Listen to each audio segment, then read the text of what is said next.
So my brothers and sisters, these are some of the methods, around 7 methods or ways in order to save ourselves from the punishment of the grave. What are the a'mal, what are the actions that Rasulullah told us that they will protect us from the punishment of the grave? We have to remember that the person have to be a mu'min, have to be a person who is fulfilling the obligation first.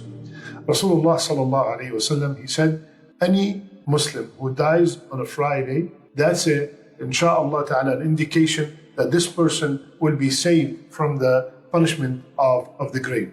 Second, Rasulullah sallallahu alayhi wasallam said, he who dies of an internal trouble, some kind of internal sickness, Rasulullah sallallahu alayhi wasallam said, he or she will be saved from the punishment of the grave. Third, al-murabit.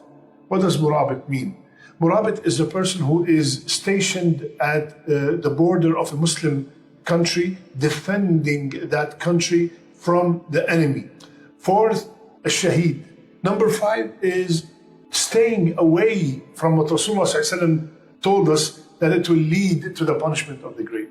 For example, the famous hadith that we all know, that Rasulullah passed by a grave and he said that those 2 people in the grave, they are being punished, and they thought that what they used to do, something simple. One of them used not to clean themselves after urinating, and the other used to spread namima.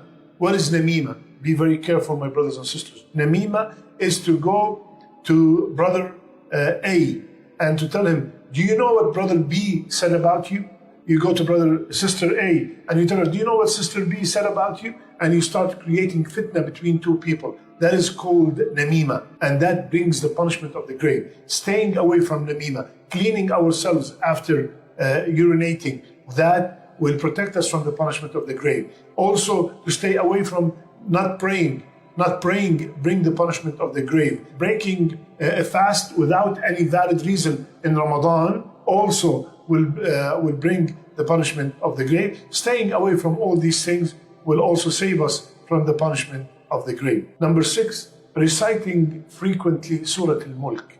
Reciting it, living it, applying it will protect us from the punishment of the grave. And there's authentic hadith that Rasulullah told us that it will also intercede for us on the day of judgment. And Rasulullah used to recite it at night. But reciting it to protect from the punishment of the grave did not indicate day or night. Finally, my brothers and sisters, to protect ourselves from the punishment of the grave, ask Allah Azza wa Jal, make dua.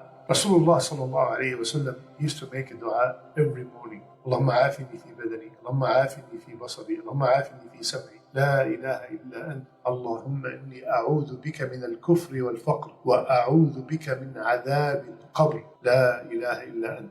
So Rasulullah used to seek refuge from the punishment of the grave.